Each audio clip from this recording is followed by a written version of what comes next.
살아계신 주님, 주님께서 이 나라를 세우시고 이끌어 주셨던 그 크신 사랑과 섭리를 다시금 기억하게 하옵소서. 그 하나님의 뜻을 받들어 우리의 삶 속에 오직 하나님의 말씀을 실천하고 하나님의 섭리를 실현하여서 우리 주님께 영광 돌리는 하나님의 일꾼으로 살게 하옵소서. 존귀하신 예수님 이름으로 기도드립니다. 아멘. 자리에 앉으시겠습니다. 이승만이 감옥에서 예수를 믿고 기독교로 나라를 새롭게 할 동지들을 규합합니다. 그렇게 감옥에서 계속 세월을 보내고 있을 때 1904년 러일 전쟁이 터집니다. 러일 전쟁은 한마디로 누가 먹느냐는 싸움입니다. 러시아가 이겼으면 러시아가 조선을 먹어서 우리는 러시아 식민지가 되었겠죠. 여러분 아시는 대로 일본이 이겼기 때문에 조선은 일본의 식민지가 됩니다. 어느 쪽이 이기든 나라는 망하게 되어 있습니다. 고종 황제가 다급해졌어요. 야, 이 위기에서 나라를 살릴 방법은 뭐냐? 러시아, 일본보다 더 큰 나라를 찾습니다. 아주 큰 나라가 러시아든 일본이든, 야, 어느 쪽이 이기든지 조선은 독립국으로 유지해.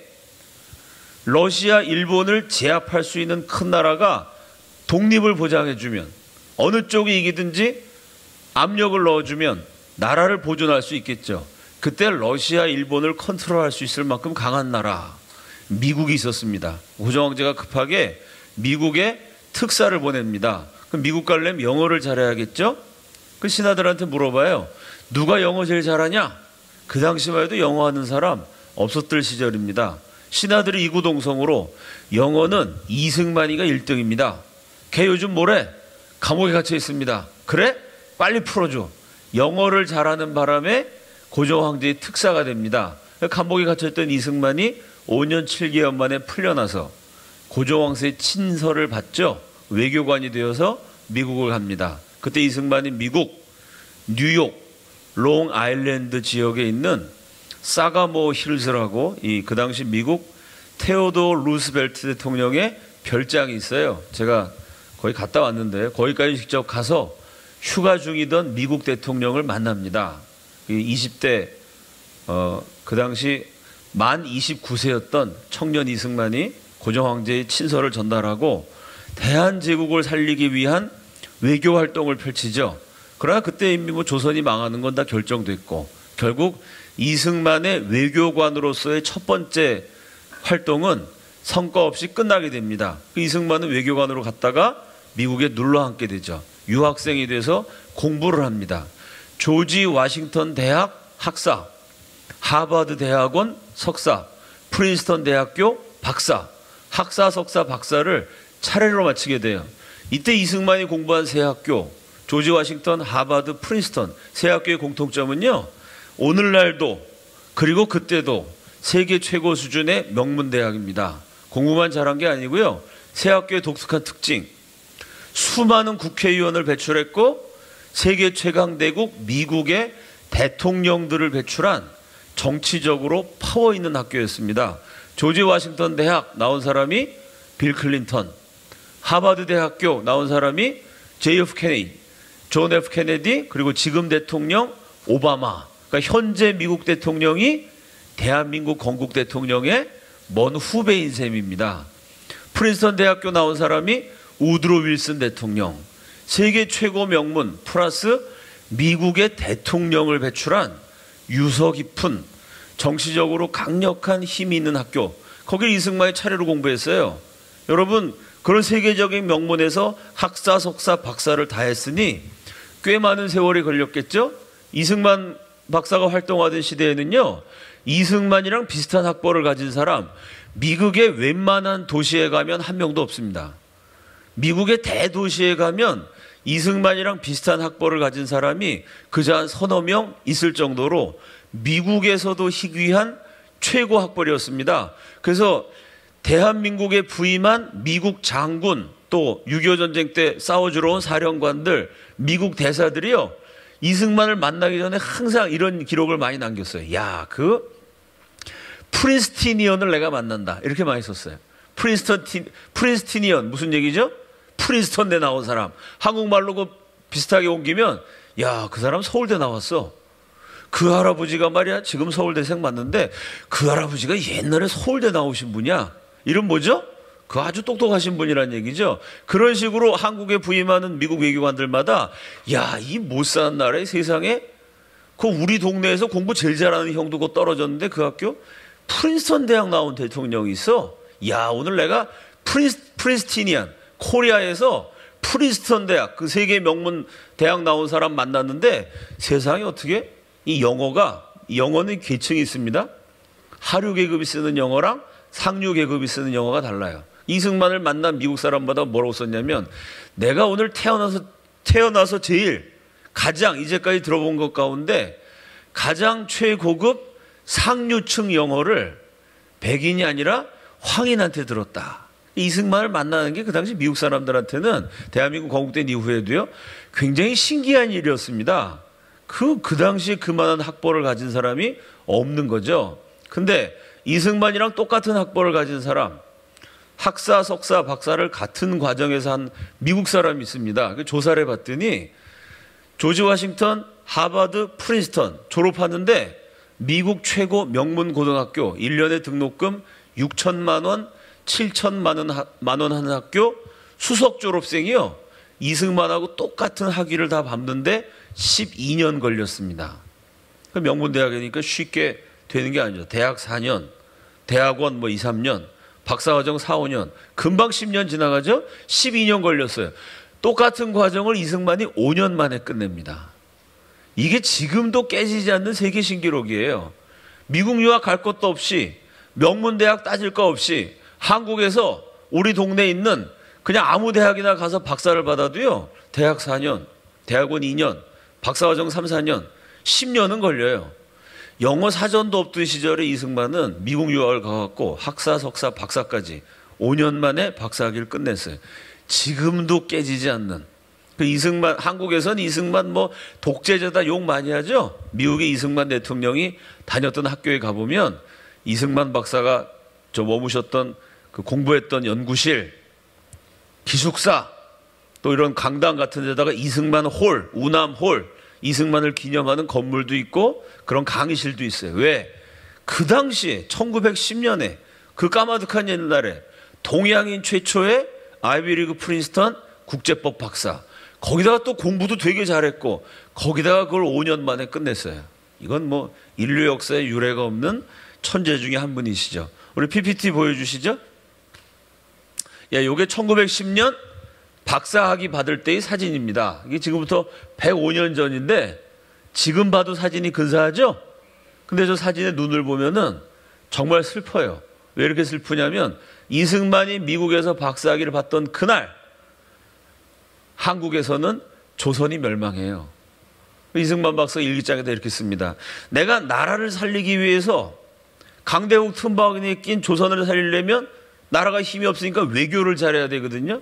나라 살리기 위해서 내가 국제법 외교 공부해서 박사가 됐는데 막상 박사를 따고 보니까 나의 조국은 더 이상 나의 나라가 아니었다. 박사학위 받는 날 나라가 망했어요. 결국 그 지식과 실력을 가지고 잃어버린 나라를 되찾는데 평생을 바치게 되죠. 그 다음 장면이요.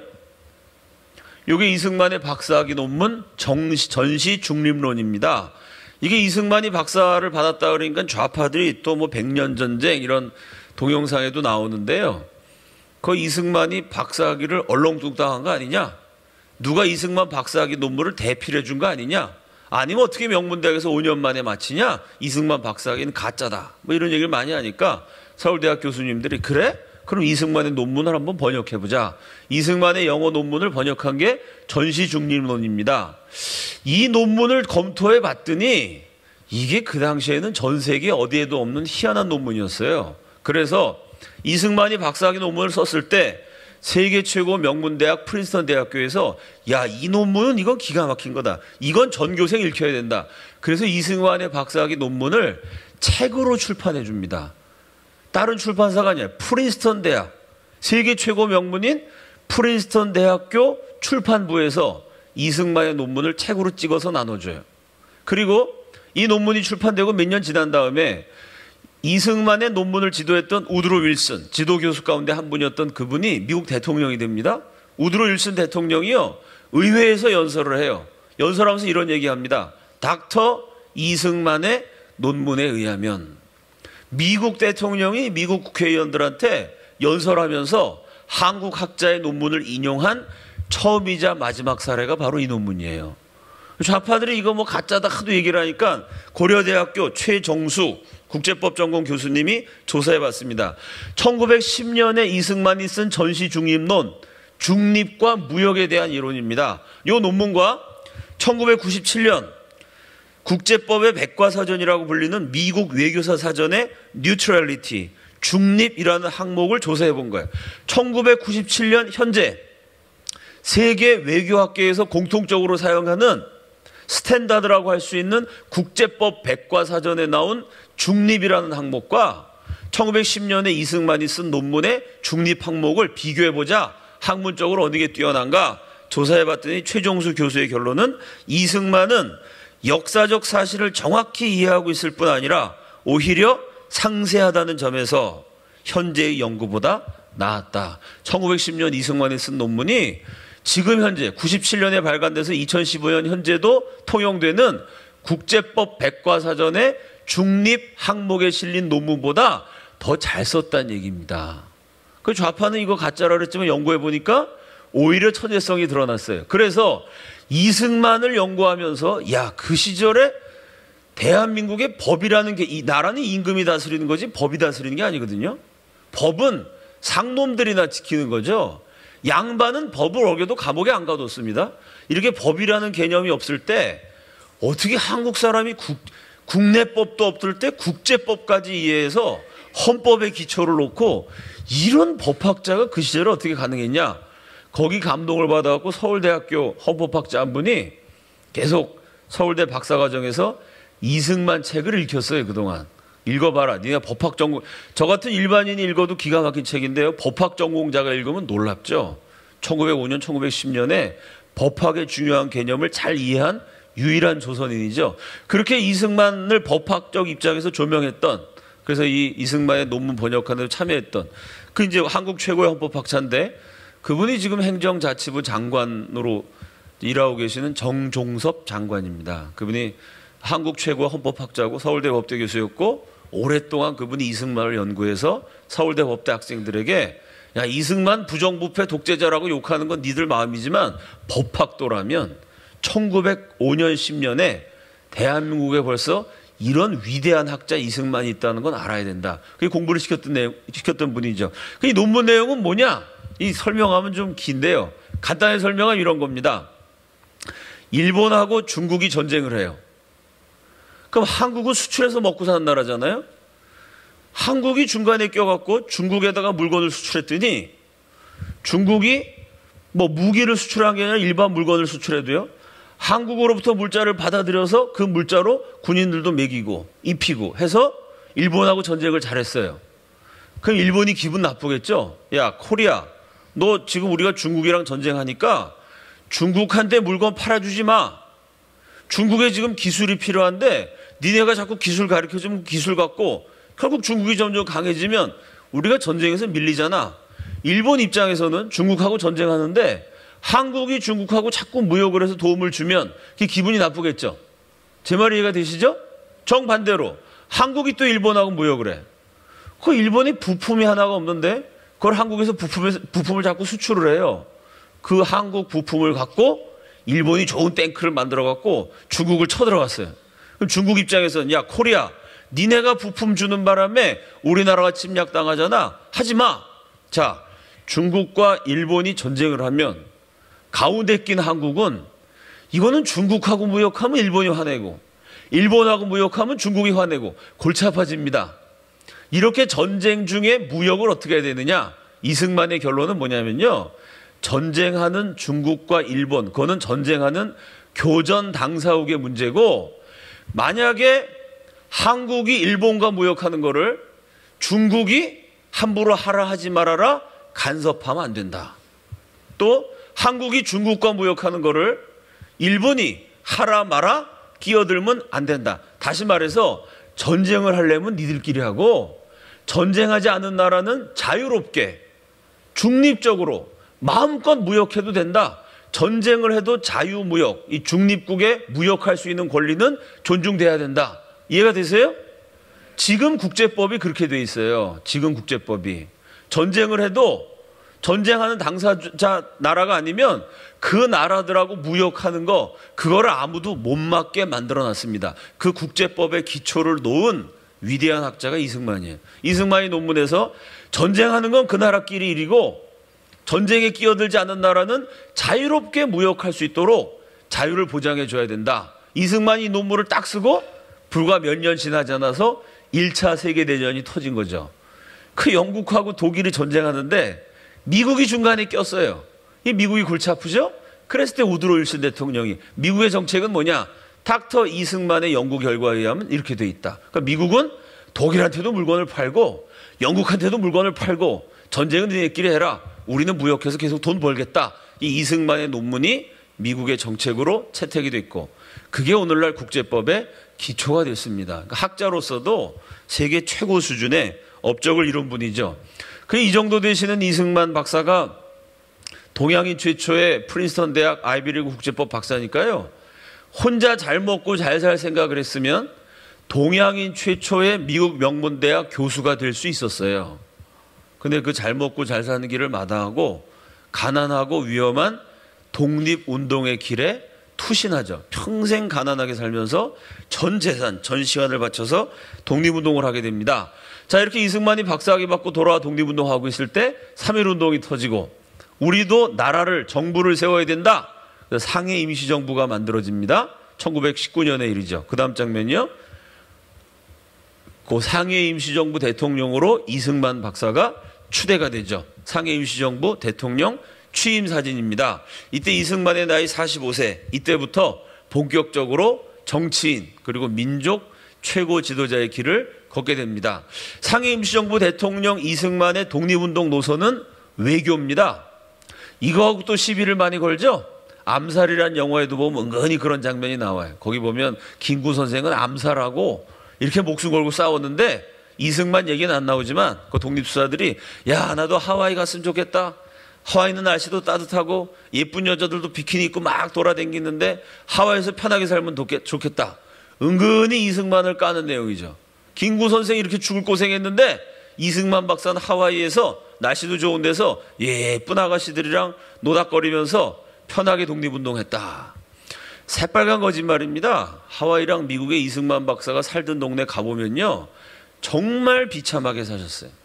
돈이든 뭐든 생기면 독립운동에 다 쏟아부으셨기 때문에 아마 대한민국 최고 지도자 가운데 우리 역사 5,000년에 이승만만큼 가난하고 검소하게 사신 분이 없어요. 김구 선생은 애국자이긴 하지만 유교 문화를 못 벗어나신 분입니다. 김구 선생 항상 비서가 있어갖고요, 아침에 김구 선생 딱 일어나면 김구 선생 가만히 있어요. 비서가 세수도 시켜주고 버선도 시켜주고 옷도 입혀주고, 양반은 그때 다 그렇게 살았어요. 상놈들이 다 돌봐줬습니다. 이승만 박사는 그게 없었어요. 왜? 기독교가 투철하신 분이니까 양반 상놈제도 없어야 된다. 세수도 혼자 하고 운전도 혼자 하고, 그 당시 독립투사들도 차 몰고 어디 갈 때는 운전기사를 다 뒀어요. 손수 운전하면서 독립운동한 사람 딱 한 사람이 이승만입니다. 죽을 고생을 하면서 가난하게 사셨어요. 근데 이승만 박사가 그러면 뭐 가난하게 산 건 좋은데 화끈하게 무장 독립 투쟁을 해야지, 총도 쏘고 암살도 하고 그래야지, 왜 그 편안하게 외교로 독립운동했느냐? 이유는 간단합니다. 그것밖에 독립운동할 수 있는 방법이 없었어요. 일본은 전성기에 700만 대군을 거느렸습니다. 항공모함과 전투기가 있었어요. 그 일본을 무력으로 물리치는, 일본과 싸웠던 우리나라 독립군 숫자가 제일 많을 때가 3,000명입니다. 이 3,000명이요, 총이 없어서 작대기 들고 싸웠어요. 생각해 봅시다. 작대기 든 3,000명이 항공모함 타고 전투기 몰고 오는 700만 명하고 싸워서 이길 수 있겠어요? 그래서 이승만이 무장 독립 투쟁 안 한 겁니다. 3,000명이 작대기 들고 나와서 700만 명 항공모함 타고 오는데 어떻게 싸워 이겨요? 두 번째, 그렇게 도저히 열세인데 우리가 싸워 이긴 적이 있습니다.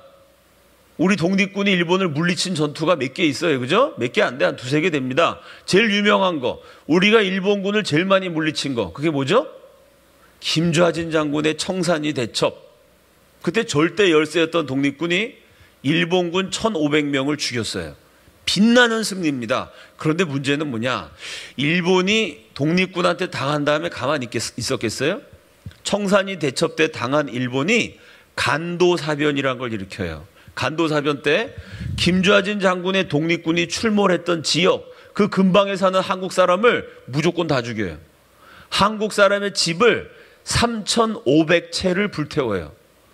그때는 한 집에 식구가 많이 살았습니다. 3,500채에 한 집에 6명씩 살았다. 계산해도 2만 명이 넘어요. 8명이 살았다. 3만 명입니다. 그럼 생각해 보세요. 우리가 일본 사람 청산리 대첩으로 1,500명 죽었는데 그 대가로 3만 명이 넘는 조선 사람 집이 다 불태워졌어요. 강간당해 죽은 여자의 시체가 발견된 것만 96구예요. 발견된 것만. 발견 안 된 게 더 많겠죠? 일본의 정책은 뭐냐? 일본 군인 하나가 죽으면 그 지역에 조선 사람 100명을 죽인다. 이승만 박사 얘기는 그거예요. 하나님이 언젠가 우리를 독립시켜 주신다. 근데 문제는 뭐냐? 하나님이 독립을 주셨는데 무장 독립 투쟁하다가 우리가 1명 죽이면 저놈들은 100명 죽여요. 우리가 10,000명 죽이면 저놈들은 100만 명 죽여. 자, 국민들이 다 학살당해서 죽어 없어지면, 국민이 학살당해서 죽어 없어진 다음에 나라 되찾는 게 그게 무슨 의미가 있냐는 거예요. 일단은 살아남아야 나라를 되찾는 것도 의미가 있죠. 국민들 죽여가면서 독립하는 거 의미가 없다. 언젠가 하나님이 독립을 주신다. 그때까지 일단 고개를 숙이든 어떻게 했든 우리 국민들 죽지 않고 살아남아야 된다. 생명을 보존해야지. 싸워서 일본 놈 물리친다. 그러면 싸우면 되죠. 3,000명이 700만을 이길 수도 없는데 1명 죽였다가 100명씩 보복살인을 당하는데 우리 국민 계속 죽게 만드는 방법은 그건 현명하지 않다. 그래서 무장 독립투쟁을 안 한 겁니다. 첫째는 현실적으로 불가능하고, 둘째는 우리 민족이 당하는 보복, 피해가 너무 컸던 거죠. 그럼 외교를 어떻게 하느냐? 이승만의 외교는 친미 외교입니다. 그 다음 장면이요. 여기 1908년에 쓴 글인데요. 이승만 박사가 얼마나 뛰어나냐면 1900년 감옥에 있을 때 25살에 감옥에서 세계 정세를 꿰뚫어 봐요. 뭐라고 썼냐면 결국 언젠가는 미국과 일본이 전쟁을 할 거다. 그 얘기를 감옥에서 해요. 25살 때. 감옥에서 나와서 1908년에는요. 프린스턴 대학교에서 국제법 박사 공부를 하고 있을 때입니다. 세계 최고 명문 대학 가서 공부해 보니까 내가 감옥에서 생각한 대로 결국은 미국과 일본이 전쟁을 할 수밖에 없다라고 확신을 갖게 돼요. 감옥에서 혼자 생각했던 게 세계 최고 명문 대학 가서 공부해 보니까 여러 증거를 연구해 보니까 맞다. 확신 갖게 되죠. 그 1908년에 미일 협상이 있었습니다. 이게 뭐냐? 미국과 일본이 동맹처럼 친하게, 친구처럼 가깝게 오랫동안 잘 지내자. 미국과 일본의 사이가 굉장히 좋았어요. 그때 이승만이 교포들이 보는 신문에다가 논미일 협상, 미국과 일본의 협상에 대해서 논한다. 거기서 이렇게 얘기했어요. 1908년에 쓴 글입니다.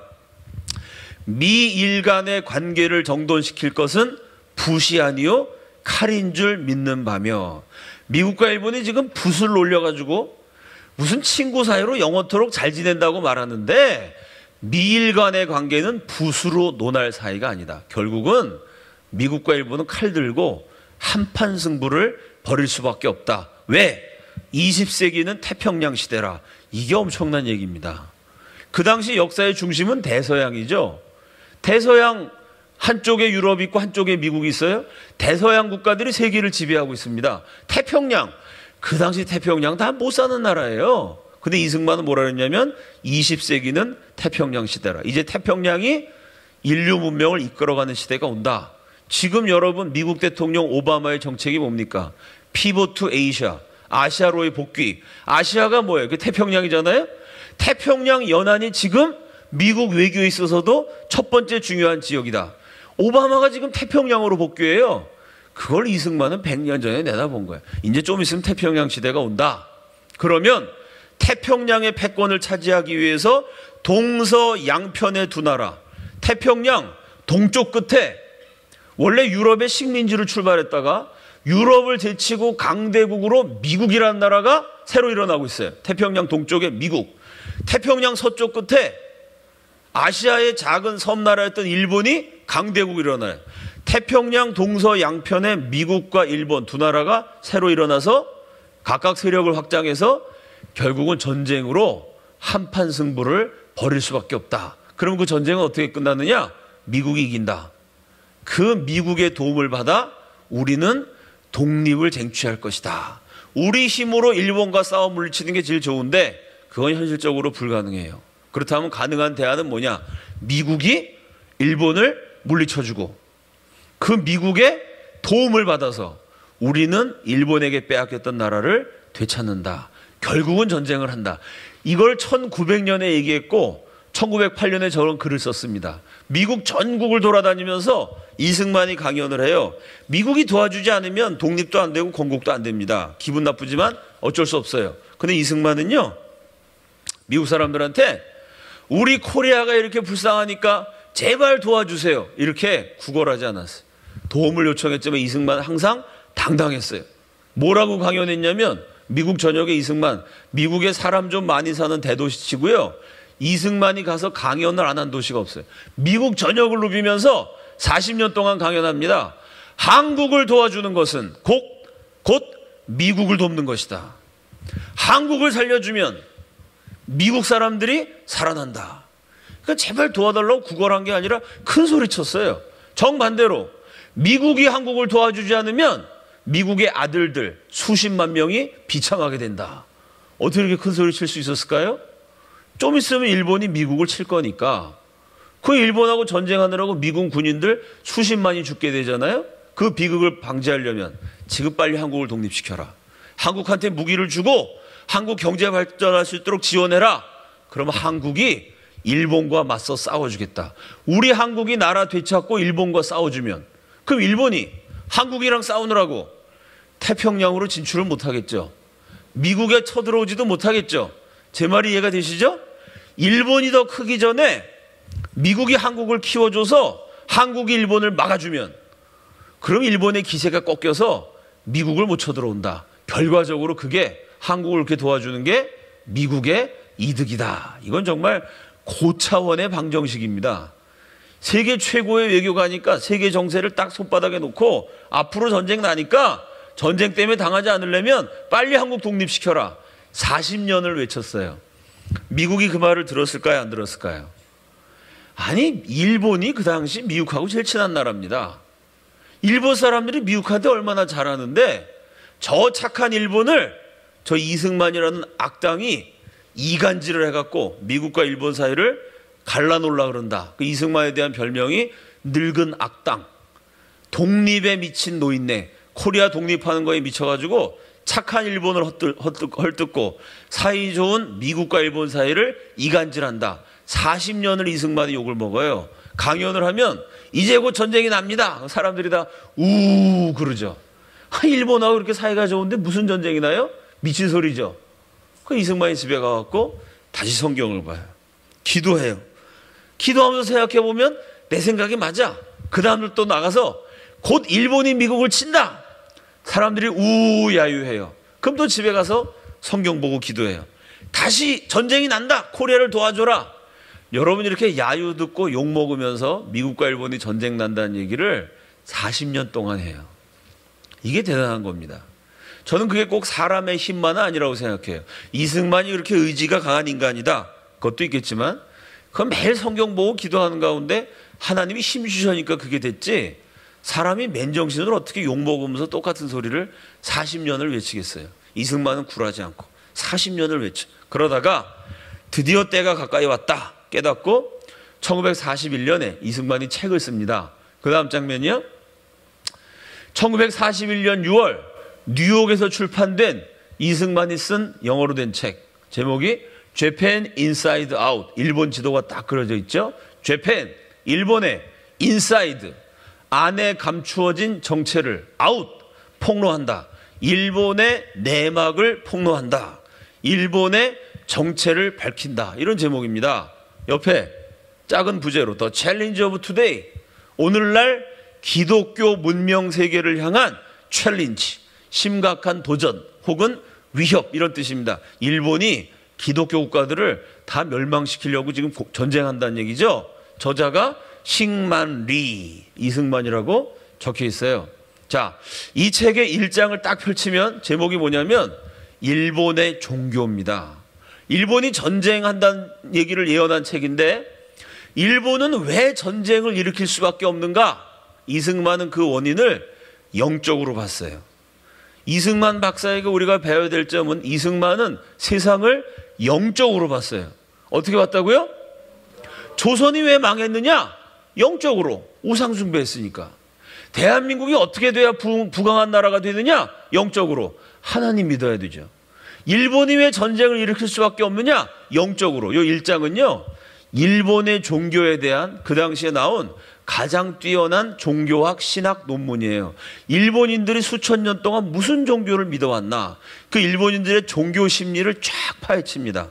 그 내용은 뭐냐면, 일본 종교, 수천 년 동안 일본은 사무라이 문화, 사무라이의 종교. 사무라이가 뭐예요? 칼 들고 싸우는 사람입니다. 다시 말해서 일본은 전쟁 귀신, 사람 죽이는 살인 귀신, 죽음의 영에 사로잡힌 8천만 일본인, 죽음의 종교를 믿는 8천만 일본인은 전쟁 기계, 살인 기계다. 사람은 그가 믿는 종교, 그의 영혼 깊은 곳을 사로잡은 영적인 힘에 의해서 움직이는 영적인 존재다. 대단히 기독교적인 책입니다. 일본은 사람 죽이고 전쟁하는 그런 종교 수천 년 믿어왔기 때문에 귀신 들린 자는요, 귀신을 쫓아내지 않는 한 멈추지 않아요. 성경에도 거라사의 광인 있죠? 이 귀신 들린 사람 발광하니까 사람들이 쇠사슬로 끊어요. 그러니까 어떡하죠? 쇠사슬까지 다 풀어버립니다. 귀신 들린 자는 그 귀신을 쫓아내기 전에는 절대 멈추지 않아요. 이승만의 주장입니다. 수천 년 죽음의 영, 살인의 영, 전쟁 귀신 들린 8천만 일본인은 그 귀신 쫓아내지 않는 한 절대 멈추지 않는다. 그래서 일본은 전쟁 일으킬 수밖에 없다. 이게 1장이에요. 이 마지막 6장과 7장에 보면 전쟁이 언제 어디서 일어나느냐? 가까운 시일 내에, 절대 멀지 않았다. 몇 달 안 남았다.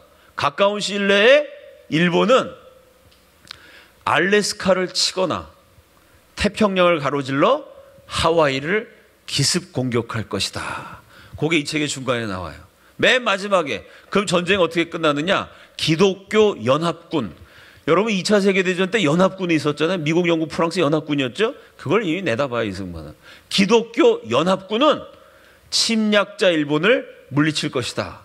일본이 패망하는 그날 전 세계는 일본에게 제일 먼저 짓밟혔지만 한 번도 굴복하지 않았던 한 용맹한 민족의 찬란한 부활을 목격하게 될 것이다. 그 민족은 영어로 이렇게 썼어요. My country, Korea. 내 조국, 한국이다. 기독교 연합군이 일본을 그들이 살던 섬으로 도로 몰아넣는 그날, 다시 말해서 일본이 패망하는 그날, 한국은 다시 한번 고요한 아침의 나라로 찬란하게 부활하여 세계의 열강과 어깨를 나란히 하게 될 것이다. 이렇게 이 책이 끝나요. 제가 이 책을 외우느라고 고생을 많이 했어요. 영어로 쓴 책을 한국말로 옮겼는데 읽어보시면 1장 중간 마지막에 제가 한 얘기가 그대로 나와요. 결국은 40년 이승만이 외쳤던 것처럼 미국과 일본의 전쟁이 곧 일어나고 일본 패망하고 한국은 독립한다. 1941년 6월에 썼는데 그때쯤이면 미국의 지성사회가 이승만을 존경했어요. 그래서 이승만의 책을 미국의 지식인들이 앞을 다투어 읽고 부탁도 안 했는데 서평을 막 실어줘요. 미국 국민들한테. 이 책 꼭 읽어라. 좀 있으면 전쟁 난댄다. 그 수많은 지식인들이 서평을 실었는데 그 가운데 이승만이 제일 좋아하는 서평, 그 누구냐면요, 그 당시 미국 최고의 작가, 세계 최고의 작가예요. 이승만의 책이 나온 게 41년, 그 3년 전 1938년 노벨 문학상 수상자. 노벨 문학상 받았다는 건 세계 최고란 얘기잖아요. 노벨 문학상 받고 3년이 지났기 때문에 뭐 전 세계적으로 다 유명해져 가지고 그 작가 인생의 황금기, 그 당시 미국 최고, 세계 최고의 작가 누구냐면 펄 벅이라는 여사가 있어요.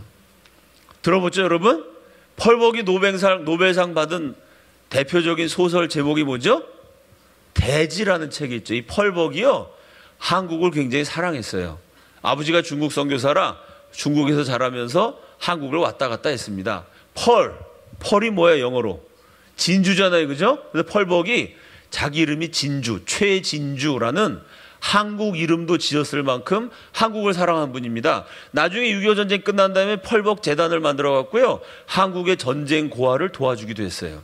이 펄벅이 이승만의 오랜 팬이었습니다. 펄벅이 이승만 박사를 굉장히 존경했어요. 이승만 박사 책이 나오자마자 이 노벨 문학상 받은 대단한 작가가 그 책을 사서 읽고 서평을 써요. 우리 다시 한번 화면 보여주시죠. 펄벅의 남편이 발행했던 잡지 아시아, 매거진 아시아. 그 당시 미국 사람이 보기 아주 신비해 미지의 세계였던 아시아 여행 가이드 잡지입니다. 아시아에는 이런 게 있다. 어디 놀러 가면 뭐가 맛있고 어디는 호텔 시설이 어떻다. 이 아시아라는 잡지에 펄벅 여사가 서평을 써요. 이승만의 책을 읽은 소감. 이 서평의 첫 문장이 이렇게 시작돼. It is a terrifying book.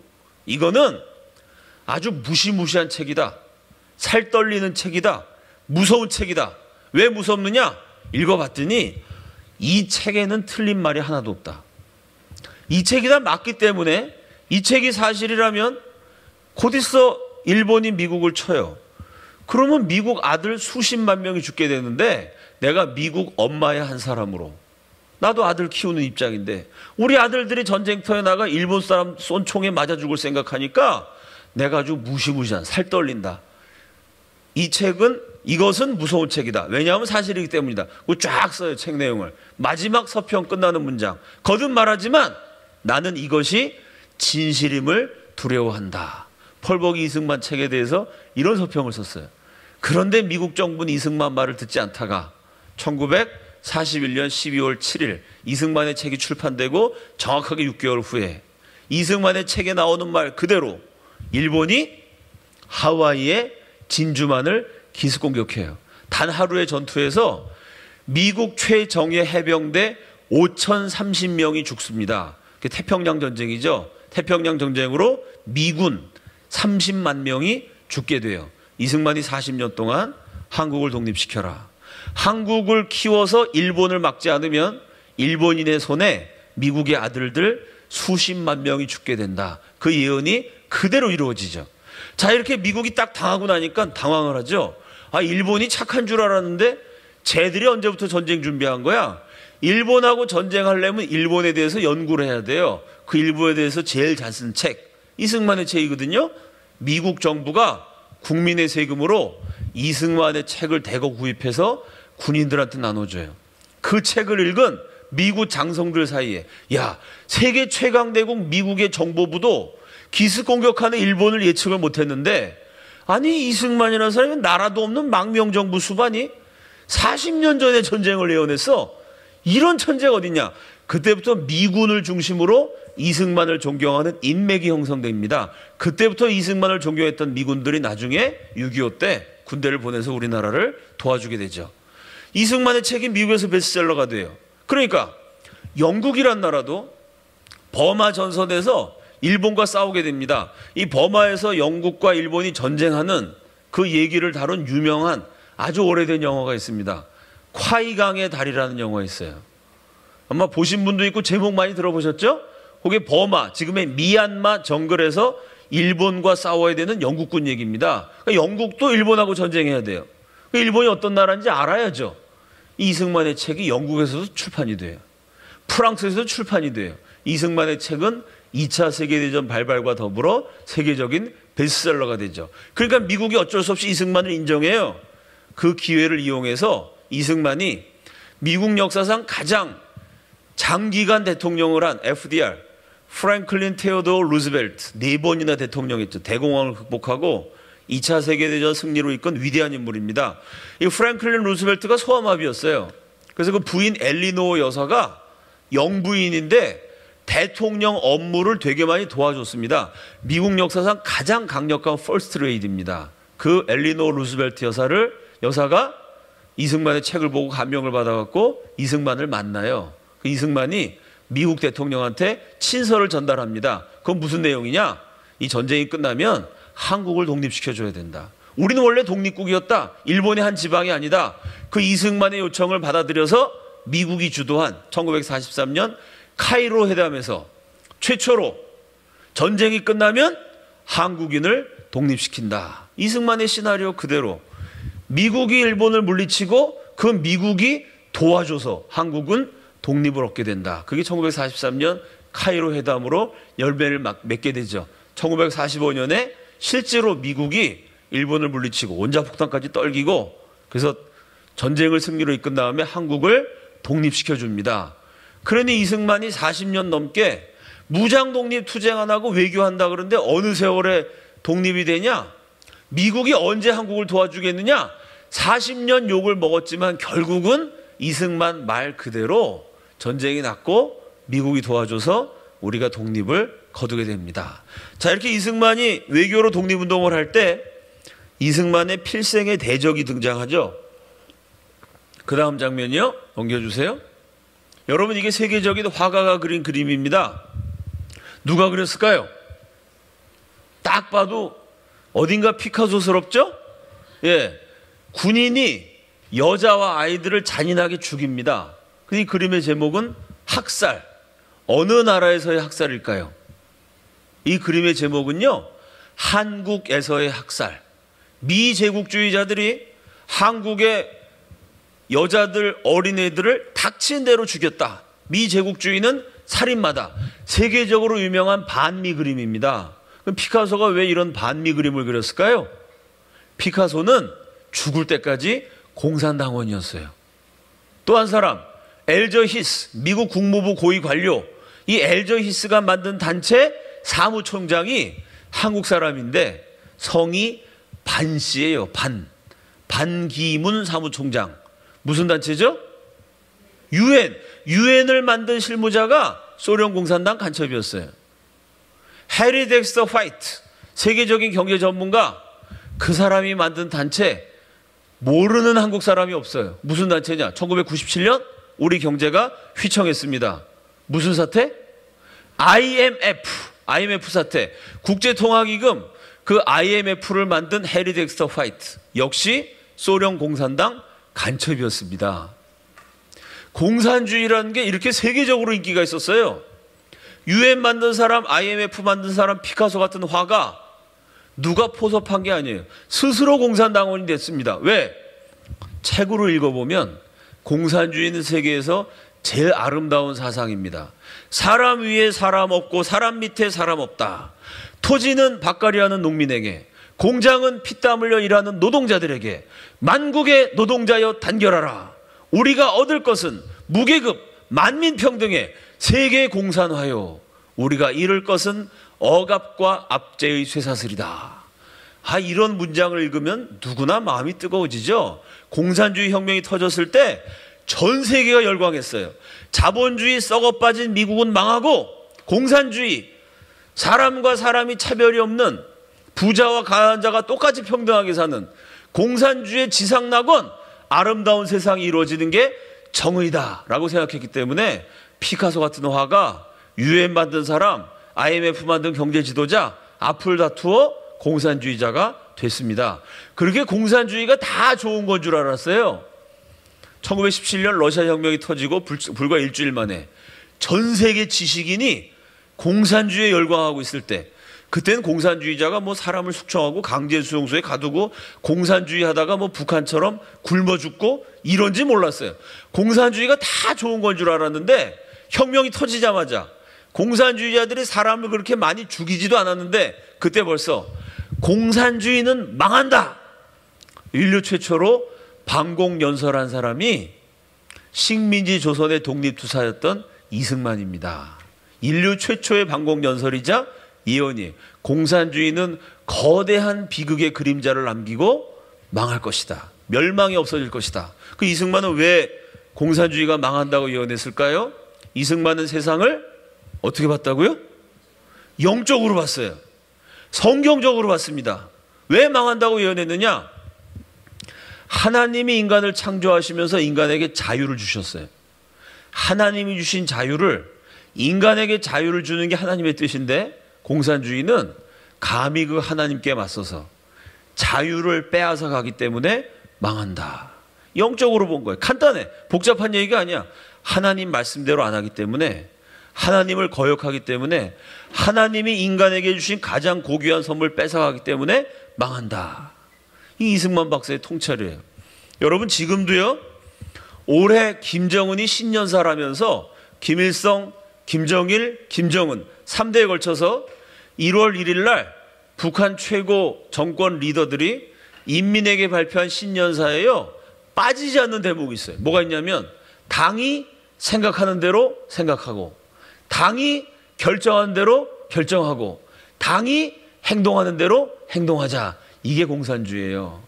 내가 용인에 살까 수지에 살까, 내가 생각하면 자유민주주의, 대한민국. 내가 생각할 필요가 없어. 당이, 동무는 용인에 사시오, 당이 내가 어디 살지를 결정해줘.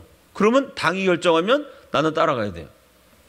내가 용인에 있는 대학에 갈까 서울에 있는 대학에 갈까, 그걸 고민해서 내가 결정하면 그게 대한민국 자유민주주의입니다. 내가 결정하는 게 아니야.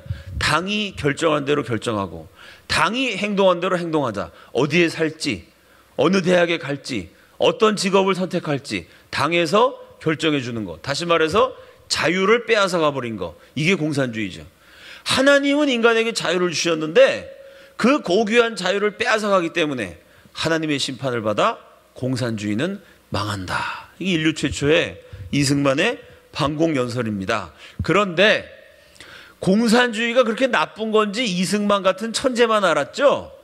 대부분 미국 사람들도 몰랐어요. 그 다음 장면이요.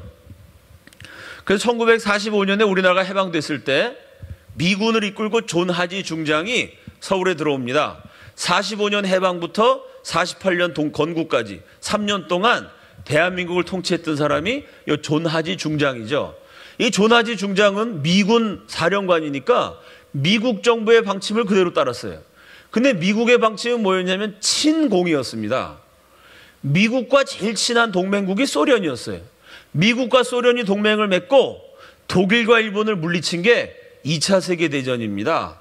그래서 소련은 미국의 친구였어요. 실제로 미국이 무기를 대줘서 미국 무기를 가지고 소련이 히틀러의 독일군을 격파합니다. 미국과 소련이 합쳐서 독일을 무너뜨리고 일본을 무너뜨린 거죠. 두 나라 사이가 좋아요. 친공이야. 존 하지가 미국을 미군 사령관으로 서울에 왔어요. 우리나라가 우리 힘으로 일본 물리친 게 아니고 미국이 물리쳐줬으니까 미국 말을 들어야 돼요. 대부분의 지도자들은 미국 말을 잘 들었는데 끝까지 미국 말을 안 듣고 미국과 싸운 사람, 그 이승만이에요. 거기다 존 하지보다 이승만이 공부를 훨씬 잘했어요. 프린스턴 대학 나왔으니까. 존 하지가 만나면 이승만이 너 이렇게 공부를 안 했냐 뭐 이렇게 무시해 가면서 가르치려고 들어요. 이 조그만 나라도 없죠 지금. 식민지 출신의 지식인이 말이죠. 영어는 또 무지하게 잘해. 책은 또 엄청 잘 읽었어. 이거면 내가 만난 사람 가운데 제일 똑똑해. 근데 하나부터 열까지 가르치면서 미국 정부의 지시를 따르지 않아요. 미국은 공산당이랑 친하게 지내라. 그러니까 대한민국 정부는 어떤 나라가 돼야 되느냐? 좌우 합작 정부. 공산당도 있고 민주주의자도 있고 서로 좌파 우파가 연합해서 나라를 세워야 되는데 이승만이 미국 말 안 듣고 대한민국은 반공국가다. 미국도 반공국가가 아니었어요. 그 당시에. 미국도 친공국가인데 미국만 안 듣고 반공이라는 거예요. 공산당이랑 싸운다는 거예요. 그 연설만 하면은 저 스탈린의 흉계에 넘어가면 안 됩니다. 스탈린이 우리나라를 절단내려고 그럽니다. 미국의 친구 소련 욕을 하도 많이 해요. 그 이승만 박사가 라디오 연설을 하고 있는데 존 하지 중장이 화가 나갔고요. 라디오 방송을 꺼버려요. 그리고 방송국에서 연설을 못하게 해요. 이렇게 얘기합니다. 1946년 6월 3일. 이승만 박사는 한국 정치가들 중에서 너무나 위대한 인물이며 나는 그가 유일하게 위대한 인물이라고까지 말합니다. 만나보니까 이렇게 영어 잘하고 똑똑한 사람이 미국에도 없어요. 이건 위대한 인물, 유일하게 위대한 인물이 알아요. 존 하지 중장도. 문제가 뭐냐? 그런데 그가 공산주의와 소련에 대한 공격을 멈추지 않는 한 다 좋은데 입만 열면 때려잡자 공산당. 공산주의는 안 된다. 나라 망한다. 공산주의와 미국의 친구 소련을 공격하는 거 멈추지 않는 한 그는 한국 정부 내에서 어떤 자리도 차지하지 못합니다. 대통령은커녕 장관도 못 된다. 협박을 해요. 그 이승만이 화가 나가지고, 야, 미국 니네가 전쟁 때 일본 물리친 건 고마운 일이지만 그렇다고 미국이 대한민국 마음대로 주물르면 되냐? 우리 민족을 위한 나라는 기독교 반공국가야. 이러고 또 이승만이 하지한테 대들어요? 이거 하지가 생각 같으면 저 총살시키고 싶은데, 이승만이 우리 민족 지도자인데 이승만 총살했다가 폭동이 나겠죠. 깜빵에 쳐들 수도 없고 감옥에 가두고 싶지만 그랬다가 밀란이 나니까 감옥에 못 가두는 대신 이승만의 집을 감옥으로 만들어요. 그게 가택연금입니다. 집 밖에서 한 발자국도 못 나오게. 이승만에게 전달되는 모든 우편물 차단해요. 전화선을 끊어버려요. 72세 이 연세가 많으신 우리 그 당시 72세면 지금 100살입니다. 백발이 성성한 노인네한테요 27살짜리 미군 대위를 보내요. 미군 대위가 이승만한테 권총을 흔들어요. 박사님, 오늘 미국에서 전보가 왔는데 말 안 듣는 놈은 쏴 죽여도 된대요. 그건 무슨 말이죠? 너 자꾸 미국 말 안 들으면 쏴 죽일 거야. 아니 그 좋은 소련 공산당 다 평등하게 살자는데 왜 그렇게 공산주의 욕하고 그래? 너 쏴버릴 거야. 27살짜리 미군 대위가 72세 된 우리 민족 최고 지도자를 쏴버리겠다고 실제로 협박을 했어요. 미국이 민주주의 국가이기 때문에 우리나라 지도자를 탄압한 사례가 없습니다. 미국의 탄압을 받은 유일한 지도자, 미국의 살해 협박까지 받았던 지도자가 이승만이에요. 근데 오늘날 이승만이 뭐 미제국주의 앞잡이다 이렇게 역사가 왜곡돼 있죠. 협박을 받아가면 이승만이 끝까지 싸워요. 그렇게 싸우는 사이에 세계 역사가 요동을 칩니다. 유럽의 20개, 아시아의 20개예요. 어떤 나라가 세워지냐면 좌우 합작 정부가 세워져요. 여러분 생각해 보세요. 우리가 나라를 세우는데 어떤 나라를 세워야 되느냐? 정치인 A, 이승만 스타일. 공산주의는 절대로 안 된다. 이승만 뭐라고 연설했냐면요. 당신의 아들이 공산주의자면 부모 자식 인연을 끊어라. 당신의 형제가 공산주의자면 호적을 팔아. 왜? 그 공산주의자 아들 형제 때문에 집안이 망하고 나라가 망하게 된다. 부모 자식 간이라도 공산주의는 절대로 안 된다. 공산주의가 들어가면 그 스탈린의 꼭두각시가 돼가지고 다 죽이고 거짓말하고 이 공산주의는 악마다. 이게 A, 이승만 같은 아주 반공주의자. B, 좌파냐 우파냐 그런 거 너무 따지지 말자. 사람마다 성격이 다르고 사람마다 생각이 다르니까 좌파는 좌파대로 애국하고 우파는 우파대로 애국해서 좌우가 힘을 합쳐서 좋은 나라 만들자. 이게 B예요. 좌우 합작 노선. 여러분 전 세계 국민들이 A, 이승만 같은 사람하고 B 같은 사람이 나와서 투표하면은 A를 찍었을까요? B를 찍었을까요? 아니 무슨 뭐 부모 자식 간의 인연을 끊어라. 저거는 악마다. 이게 너무 좀 말이 좀 수구꼴통스럽죠. 진짜 너무 무식하잖아요. 그러니까 전 세계 40개국에서 좌우 합작 국가가 세워져. 좌파 우파 따지지 말고 힘을 합쳐서 좋은 나라 만들자. 좌우 합작을 세웠는데 한 6개월 지나니까 이상한 일이 벌어져요. 좌우 합작에서 우가 없어져요. 우파의 지도자가 갑자기 교통사고를 당해. 갑자기 납치돼서 실종돼. 갑자기 어디 끌려가서 실컷 두들겨 맞은 다음에 정계에서 은퇴해버려요. 보이지 않는 손이 우파를 뒤에서 제거한 거죠. 국민들은 좌파를 찍은 게 아니라 좌우 합작 정부를 세웠는데 우파 지도자가 죽고 실종되고 정계 은퇴하니까 자연스럽게 좌우 합작이 좌파 연립정부가 돼. 우는 다 없어요. 다 좌파야. 좌파 안에서도 사회주의자, 공산주의자, 공산주의 안에서도요. 자기 민족을 소중하게 생각하는 민족적 공산주의자. 소련의 지령을 따르는 소련파 공산주의자. 좌파도 파벌이 많아요. 좌파 연립정부가 돼. 그 다음에 6개월 1년 지나니까 좌파 연립정부에서도 뒤에서 보이지 않는 손이 움직여요. 사회주의자 없어지고 진보주의자 없어지고 국내파 민족주의적 공산주의자 이건 암살당하고 납치되고 끌려가서 자연스럽게 다 없어져요. 누구만 살아남게 되냐면 소련파 공산주의자만 살아남아요. 그 사람만 살아남아서 결국은 그 나라가 소련의 지령을 받는 꼭두각시 위성 공산주의 국가가 되죠. 전 세계 40개국이 똑같아져요. 좌우 합작에서 좌파 연립에서 소련 지령받는 공산 독재 국가로. 북한 예를 들어볼까요? 북한이란 나라를 처음 세울 때 중요한 역할을 했던 지도자가 셋입니다. 원래는 둘인데 하나가 더 낀 거죠. 원래 둘은 누구냐? 기독교 민족주의자 조만식, 우파 기독교 지도자였어요. 모든 조선 사람들이 존경했던 위대한 기독교인 조만식 장로님. 조만식이 아주 1등이었어요. 최고 인기였어요. 그 다음 2등이 현준혁. 이거는 조선이 배출한 최고의 공산주의 이론가입니다. 공산주의자지만 우리 민족을 사랑해갔고요. 이 현준혁은 공산주의자면서도 기독교인 조만식을 아주 존경했어요. 인간미가 있는 공산주의자, 조선 토종 공산주의자 현준혁. 두 사람이 1, 2 파벌이었어요. 근데 갑자기 누가 끼어드냐면 32살에 새파란 소련군 장교 출신 김일성이가 등장해. 소련을 뒤에 업고 있으니까 김일성을 할 수 없이 집어넣어야죠. 그 북한이라는 정권을 세울 때 세 세력이 있었어요. 조만식의 기독교 우파, 평양 기독교 도시였으니까요. 현준혁의 민족주의적 공산주의 그룹, 김일성의 소련파 공산주의. 지금 어떻게 됐나요? 조만식 선생 언제 어떻게 돌아가셨는지 모르게 납치돼가지고 행방불명돼서 어떻게 돌아가셨는지도 몰라요.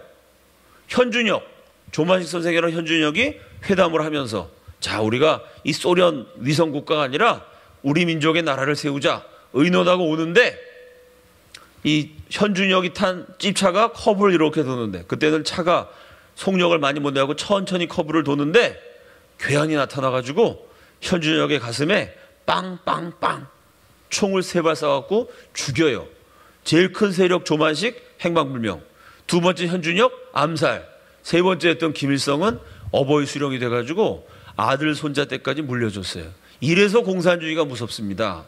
공산주의자가 많아서 공산화된 나라 없어요. 이해가 되세요, 여러분? 공산주의를 국민들이 다 좋아해서 공산화된 게 아닙니다. 공산주의는 항상 소수였어요. 그 소수가 100개국 이상을 정복했어요. 어떻게 가능했을까요? 좌우 합작. 좌파 우파 따지지 말고 힘을 합쳐서 좋은 나라 만들자. 듣기 좋은 소리죠? 사람들이 우르르 가요. 그럼 좌우 합작에서 우파를 다 제거해. 좌파 연립. 좌파 연립에서 말 안 듣는 놈을 다 없애버려. 결국은 공산 독재 국가로 갑니다. 지금도 마찬가지입니다. 대한민국에서도요. 뒤에서 종북으로 벨짓다 하는 인간들이 제일 많이 활약하는 데가 교회죠. 교회에서 뭐라고 얘기하느냐? 똑같아요, 공식이. 옛날에 1940년대는 좌파 우파 따지지 말고 애국을 말하자 이렇게 얘기했어요. 우리는 좌파도 아니고 우파도 아니고 애국파다. 요래서 40개국을 공산화시켰어요. 지금 뭐라 그러죠? 나는 좌파도 아니고 나는 우파도 아니고 나는 예수파입니다. 이런 교인들이 아멘 그래요. 예수파라 그러고 헌금 걷어서 어버이 수령님께 열심히 바치고 있어요. 한국교회가 북한 정권한테 갖다 바친 돈 다 모으면요 100억 단위가 아니고요 1000억 단위가 아니고요 조 단위예요. 조 단위의 돈을 북한 선교한다고 갖다 바쳤어요. 그 돈이 북한의 지하교회 목숨 걸고 예수 믿는 성도들에게 전달된 건 없어요. 김일성, 김정일, 김정은 일가가 사치하고 대한민국 교인들이 준 돈으로 학교 세워서 사이버 부대를 키워서 대한민국 청와대를 공격했죠. 여러분 아시죠? 어느 날 청와대 사이트를 딱 열었더니 대한민국 청와대, 동네 동사무소가 아닙니다. 청와대 대통령이 있는 대한민국 최고 통치기구 청와대 홈페이지에 딱 떴어요. 뭐라고 떴죠? 통일 지도자, 통일 대통령 김정은 장군 만세. 이게 대한민국 청와대에 떴어요. 북한군한테 해킹당해서 그 해킹할 수 있는 자원과 기술, 해킹 부대를 기를 수 있는 돈은 한국교회가 갖다 바쳤어요. 왜? 좌파도 아니고 우파도 아니고 예수파입니다. 요 좌우 합작 노선에 속아 넘어간 거죠. 공산주의 수법 똑같아요. 그러니까 미국이 30년 동안 친공했습니다. 공산주의자 말만 듣고 그래 좌파 우파 따지지 말고 40개국 그 나라 국민이 원하는 정부 세워라. 좌우합작 정부 세웠어요. 한 3년 지나니까 세상이 전부 다 붉은 깃발에 덮였어요. 뒤늦게 미국이 야 이거 공산주의자들하고 대화하고 쟤네들 하자는 대로 해주면 좌우합작 이랬다간 이건 미국까지 위험해지겠다. 뒤늦게 미국이 정책을 바꿉니다. 그 다음 장면이요. 이분이에요. 1947년 3월 12일 트루만이 유명한 트루만 독트린이라는 걸 발표해요. 그건 뭐냐? 어제까지의 원수를 오늘부터는 친구라 그래요. 어제까지 제일 가까웠던 친구를 오늘부터 원수래요. 이 강대국 미국의 외교 정책을 손바닥 뒤집듯이 뒤집어요. 어제까지 미국의 친구 소련은 오늘부터 원수다. 우리는 반소 반공이다. 1947년에 미국이 반공 정책을 채택해요. 그럼 소련을 막기 위해서 어떻게 하느냐? 어제까지 우리랑 싸웠던 원수 독일과 일본을 지원한다. 이 트루만 독트린 때문에 패전국이었던 독일, 일본은 지금은 경제 대국으로 막 성장했죠. 왜? 독일, 일본을 키워서 소련을 막는다. 트루만 독트린 40년 했더니 소련이라는 나라가 무너져 버렸어요. 그 트루만이 반공정책 발표할 때는 미국 국민들이 다 싫어했어요. 빨갱이 때려잡자.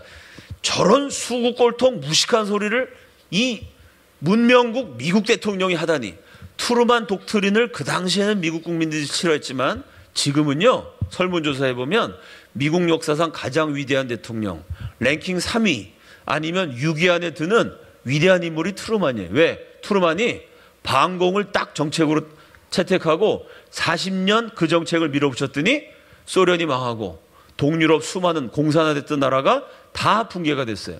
공산주의를 물리친 위대한 선각자로 존경받습니다. 이렇게 미국 정책이 친공일 때 이승만은 박해받았어요. 근데 미국이 가만히 보니까 공산주의만 뜯다가 40개국이 다 공산화됐어요. 야 이러다가 우리가 소련한테 밀려나겠다. 이 미국이 이러다가 망한다. 급하게 미국이 정신 차리고 친공에서 반공. 미국 정책이 바뀌니까 이승만에 대한 태도도 바뀌죠. 이승만 저놈이 나쁜 놈인 줄 알았더니 사실은 훌륭하신 분이구나. 트루만이 1947년 이후로 적극적으로 이승만을 지원합니다. 대한민국은 반공국가로 세워야 된다. 결국 이승만의 얘기가 미국한테 먹혀든 거죠. 그래서 이승만은 1917년부터 반공, 미국은 1947년부터 반공. 결국 이승만이 미국보다 30년을 앞서간 거예요. 이래서 대한민국이 위대한 국가로 발전한 겁니다. 우리가 힘이 약해가지고 어쩔 수 없이 미국 도움 받았지만 우리가 구걸해서 받은 게 아니고요. 오히려 미국보다 30년 앞서가면서 미국을 설득하면서 도움을 받았기 때문에 오늘날 전 세계에서 원조 받는 국가는 지금도 원조 받아요. 100년 전에 미국이 원조했던 나라는 지금도 원조 받아. 왜? 그 나라는 워낙 뭐가 비실비실해갖고 원조 받지 않으면 못 먹고 살아요. 유일하게 단 한 나라. 미국의 원조를 받던 나라가 지금 오히려 딴 나라를 원조를 해줘요. 원조 받던 나라에서 원조 주는 국가로 변신한 단 한 개 나라가 대한민국입니다. 그게 어떻게 가능했느냐? 우리는 어쩔 수 없이 도움 받았지만 도움 받을 때도요. 미국을 가르쳤어요. 이승만이라는 위대한 지도자가 미국보다 30년을 앞서갔어요. 그 다음 장면이요. 이게 미국 국무부 차관보 힐드링인데요. 이 사람이 피점령 국가 담당, 다시 말해서 다른 나라한테 빼앗겼던 식민지 국가들을 담당했던 사람이에요. 그러니까 힐드링 이 사람이 전 세계 수십 개국을 주무른 거예요. 이 사람이 미국이 저 나라에 원조를 보내야 됩니다. 그럼 미국이 원조에서 그 나라 국민들을 굶어 죽는 사람 없어요. 힐드링이 저 나라는 원조해 줄 필요 없습니다. 미국이 원조 안 해주면 가난한 나라 수백만이 굶어 죽어요. 이렇게 수십 개국을 식민지 출신 가난한 나라를 손에 쥐고 흔들던 수십 개국의 운명을 바꿔놓은 강대국의 실무 책임자 힐드링. 이 사람이요. 이승만 때문에 고생을 많이 했어요. 왜?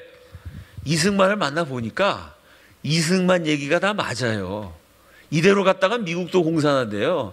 빨리 공산당이랑 싸워야 되는데 미국 국민들은 그거를 몰라 아직도. 공산당이 얼마나 무서운지. 국민들이 모르니까 대통령도 관심이 없어. 그 힐드링은 담당자 입장에서 대통령, 미국 정부는 힐드링한테 야, 저 이승만 좀 조져.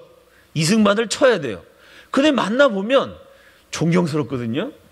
이승만 말이 맞거든요. 그 힐드링이 중간에 미국과 이승만 사이에 껴가지고요. 사실은 은근슬쩍 티나지 않게 이승만 편을 많이 들어줬어요. 그 미국 최고 지도자가 미국 말을 안 듣고 은근히 이승만 편을 들은 거예요. 그리고 중간에 줄타기 고생하다가 드디어 미국 정부가 이승만 지지하는 쪽으로 바뀌니까 그 다음에 힐드릭이 자기 속 얘기를 털어놓은 거예요. 대한민국 건국을 지켜본 미국 고위 지도자의 소감입니다. 이승만은 강대국 소련에 대한 미국의 편법적인 방법을 버리겠다. 소련이 강대국이니까 미국도 강대국 무시하지 않고 소련 말 잘 들었거든요. 아무리 강대국이라도 하나님 모르고 예수 믿는 사람 잡아 죽이는 소련하고 친하게 지내는 미국이 이게 기독교 국가 맞냐? 그 잘못된 소련에 대한 태도를 버리겠다는 거예요. 이게 대단한 표현입니다, 여러분. 나라도 없던 시절에 대한민국 건국 이전에 식민지 지도자가 세계 최강대국의 외교 정책을 바꿔놨다는 거예요. 이 얘기를 누가 했느냐? 미국의 외교관이 했어요. 이게 엄청난 얘기죠. 두 번째, 동시에 약소국 한국에 정당하고 의로운 태도를 취하게 했다.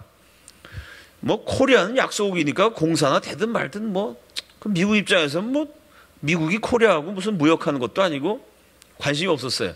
소련은 강대국이니까 미국이 중요하게 잘 지내려고 그랬고, 코리아는 약소국이니까 만만하게 봤어요. 아니, 기독교 국가 미국이 우리 민족의 생사가 달린 문제인데 코리아를 그렇게 만만하게 보면 안 된다. 공산화되도록 방치하면 안 된다. 약소국 한국에 정당하고 의로운 태도를 취하겠다. 이승만은 미국을 자기 편으로 만들었다. 이게 미국 사람 해석이에요. 이승만이 미국의 앞잡이가 아니에요. 이승만은 미국을 괴롭혔는데 미국이 이승만과 싸워서 자신이 옳다는 걸 입증해서 미국을 한국 편이 되게 했어요. 마지막 문장. 이는 위대한 십자군 운동이었다. 십자군 운동. 그러면은 이 기독교적인 냄새가 나잖아요. 십자군들이 옛날에 막 싸웠던 것처럼 이승만이 기독교 정신을 가지고 미국의 외교 정책을 바꾼 위대한 운동가였다. 이게 수십 개국의 운명을 좌우했던 미국 국무부 고위 관료의 식민지 지도자였던 이승만을 향한 최고의 찬사입니다. 미국 외교 정책을 바꾼 사람이 이승만이다. 이 과정을 통해 대한민국은 전 세계에서 유일하게 반공국가로 건국이 됩니다. 그 다음 장면이요.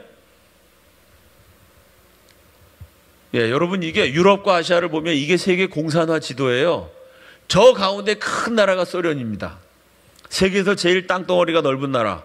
석유 매장량 1위, 천연가스 매장량 1위, 침엽수림, 목재 생산량 1위, 영토의 면적 1위.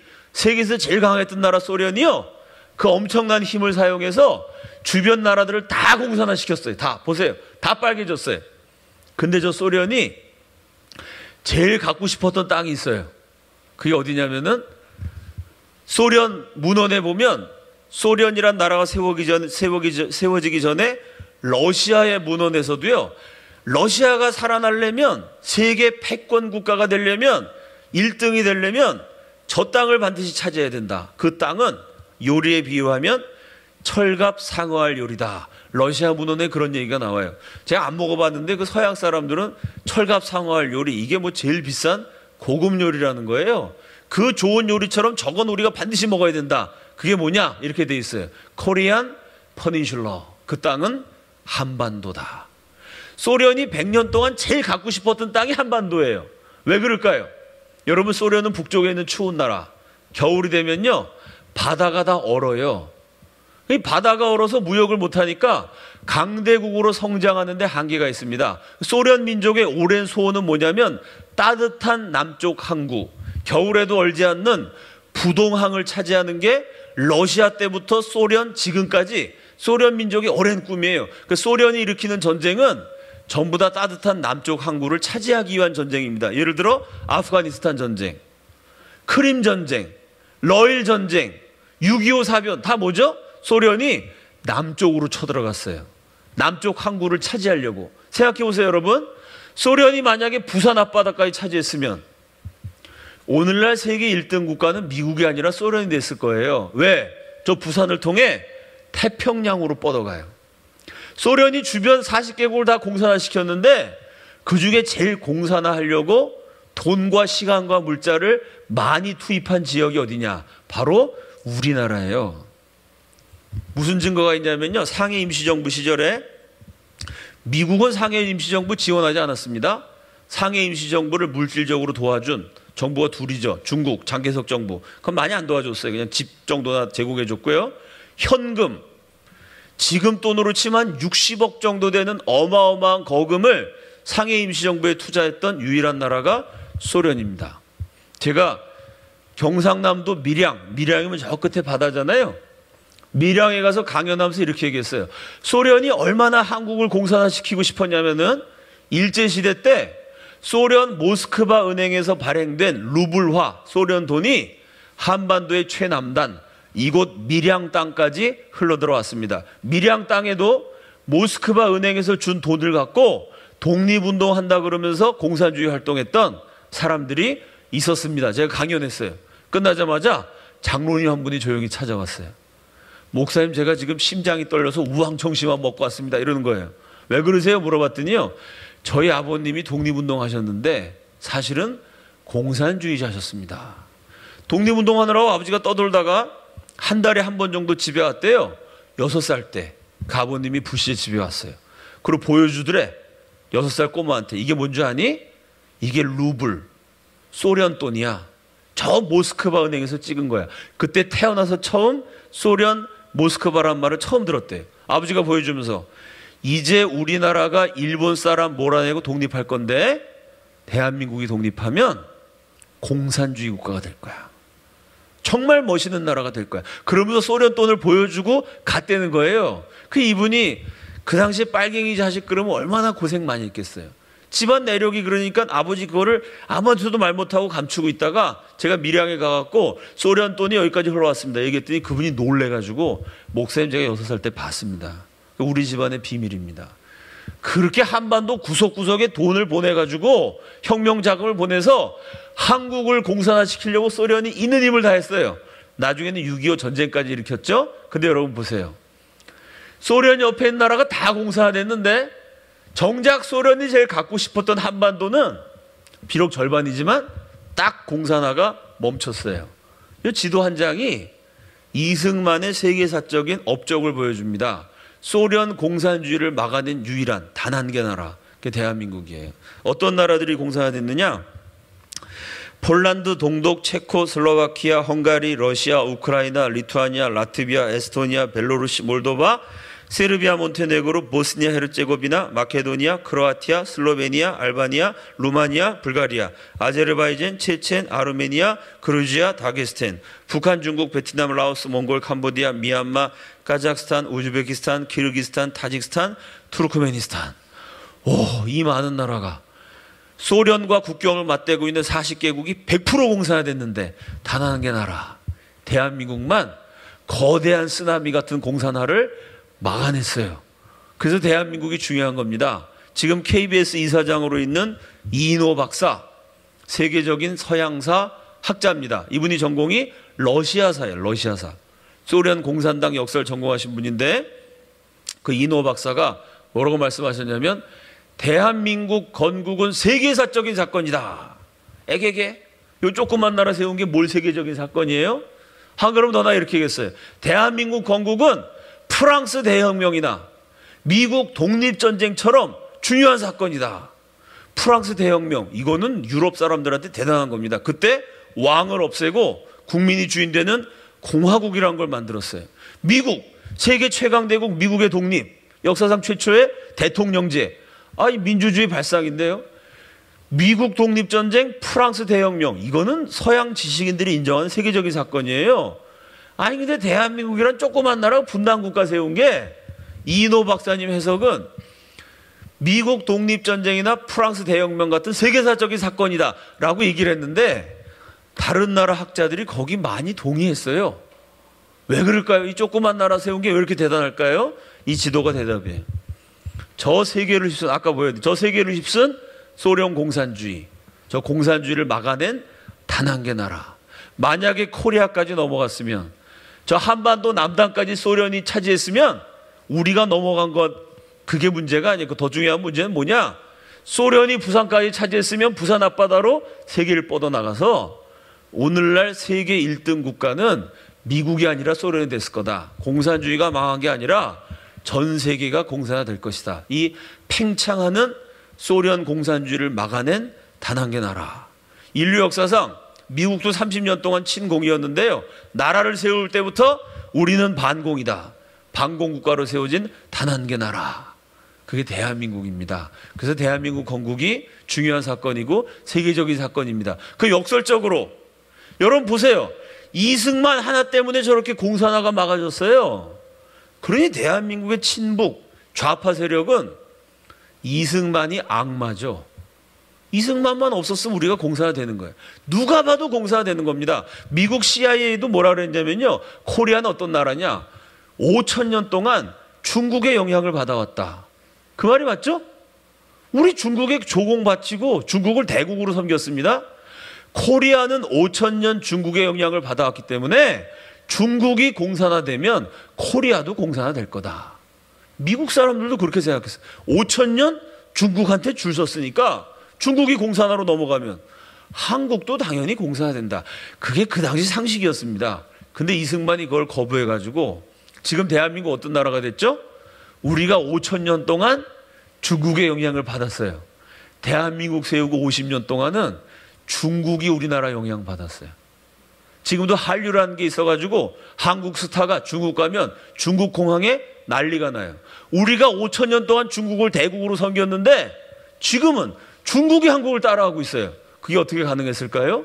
이승만이라는 위대한 애국자가 역사상 최초로 반공국가를 세워서 세계 공산화를 막아낸 것입니다. 이 업적이 없었으면 저와 여러분은 오늘날 하나님을 아버지라고 부르지 못하고 김일성을 아버지라고 부르면서 살고 있을 겁니다. 이 얘기를 뒤집어보면 기독교적 입장에서 보면 이승만이 기독교 정신으로 공산주의 물리친 게 대단한 업적이지만요, 공산주의 친북 좌파 입장에서 보면 저 이승만이라는 인간 저거 하나만 없었어도 공산화가 되는데 이승만 하나 때문에 공산화가 안 됐으니 얼마나 밉고 화가 나겠어요. 그래서 대한민국 건국사가 실종돼 버린 거예요. 좌파들이 이승만을 다 깔아뭉개고 건국사를 없애버린 겁니다. 왜?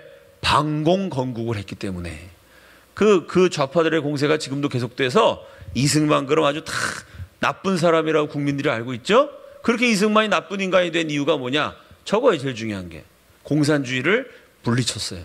이승만 한 사람이 있어서. 자, 그렇게 기도한 한 사람이 나라를 살립니다. 하나님 앞에 소중하게 쓰임받는 저와 여러분 되기를 주님의 이름으로 축원합니다. 같이 기도하겠습니다.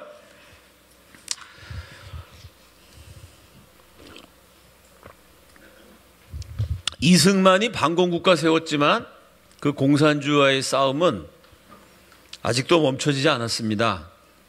친북 좌파, 공산주의의 돌연변이라고 할 수 있는 공산주의가 가장 악한 형태로 발전한 주체사상, 주사파, 대한민국 국회의원 300명 가운데 최소한 31명은 어버이 수령의 초상 앞에서 입술을 깨물어갖고 혈서를 써가면서 충성을 맹세한 주체사상파입니다. 주사파가 지금 방송국에도 있고 국회에도 있고 청와대에도 한때는 들어갔었고, 언론, 법조계, 기업계, 교육계 제일 많이 모이는 데는 한국교회. 지금 이 공산주의 좌파 종북 세력들이 도처에 포진하고 있어요. 이 전쟁은 끝나지 않았습니다. 이승만 대통령, 박정희 대통령 같은 분이 비록 잘못도 하셨지만 공산주의로부터 나라를 지켰어요. 근데 그 이후에는 우리가 계속 밀려가지고 지금 북한 정권을 지탱해주는 한국교회가 북한의 살인 정권을 연장해주는 그런 시대를 살고 있습니다. 정신을 차려야 돼요. 나는 좌파도 아니고 우파도 아니고 예수파다.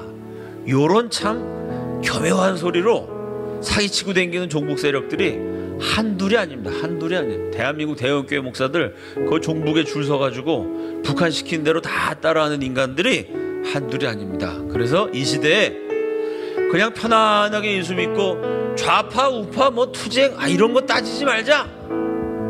그냥 교회 가서 은혜 받고 뭐 헌금 잘 내면 되지. 자, 그런 유람선 같은 교회, 유유자적하는 교회가 많아지면 이 나라는 망합니다. 이 시대에 유람선이 아니라 전투함 같은 교회, 영적 전쟁의 한복판에 뛰어들어서 과연 이 시대 하나님의 뜻이 무엇인가?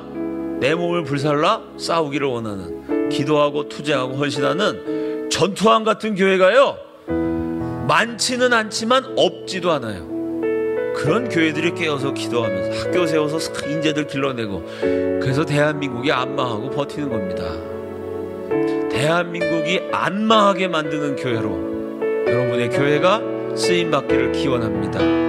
우리 주여 한번 외치면서 기도할 때, 하나님의 뜻을 이루기 위해, 대한민국을 지키기 위해 편하게 살려고 하는 것이 아니라, 편한 것이 목표가 아니라 뜻대로 살아갈 수 있도록, 하나님 말씀대로 살아갈 수 있도록, 정의와 진리를 추구하는 사람이 되도록, 죄 짓지 않기 위해서 싸우는 영적인 투쟁이 나에게 있도록, 대한민국을 지키기 위해서 싸우는 현실적인 투쟁이 우리 가운데 진행되도록, 하나님 아버지, 하나님의 뜻을 받들어 이 세상에서 악의 세력과 싸우는 살아있는 교회, 진정성 있는 신자들이 될 수 있도록 우리를 사용하여 주시옵소서.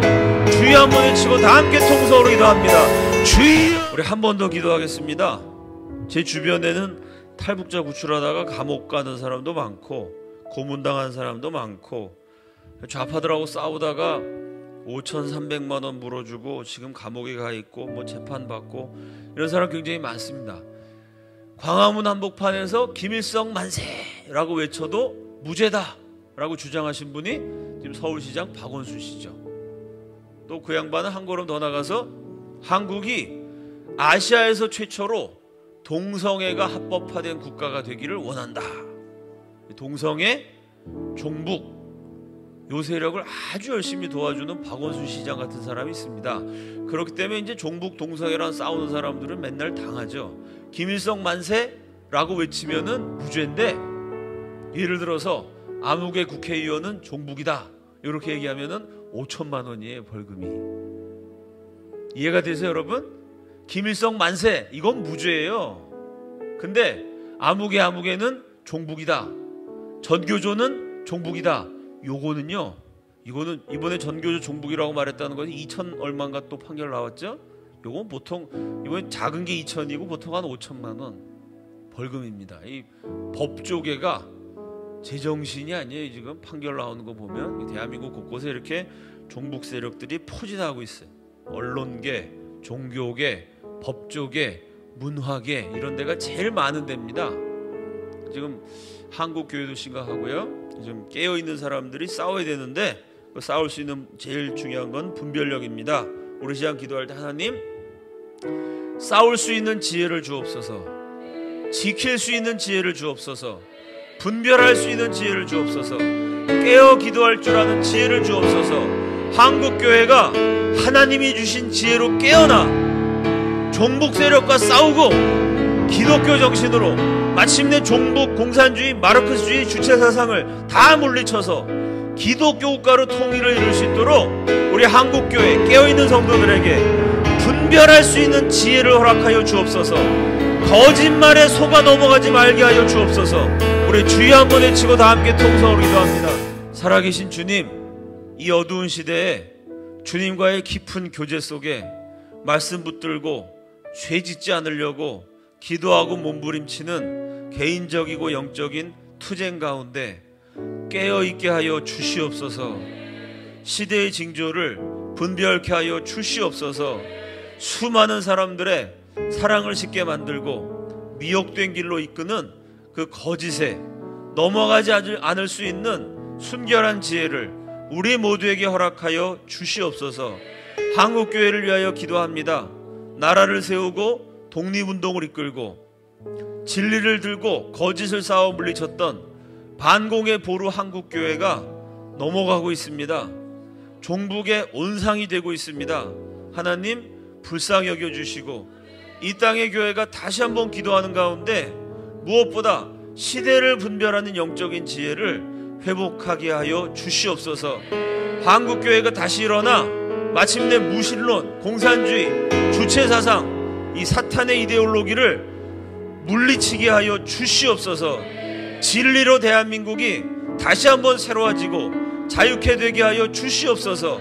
그리하여 이 종북 세력과의 마지막 전쟁에서 승리하여서 이제 우리가 맞이하게 될 통일 대한민국은 기독교 정신으로 예수 잘 믿는 나라로 전 세계 복음 수출하며 주체사상 공산주의를 완전히 극복해낸 기독교 국가로 통일 대한민국이 세워지게 하여 주시옵소서. 그 일을 위하여 우리 한 사람 한 사람이 기도하게 하시고 헌신하게 하시고 투쟁하게 하시며 이 땅 가운데 하나님의 뜻을 이루는 도구로 쓰임받게 하여 주시옵소서. 예수님 이름으로 기도드립니다.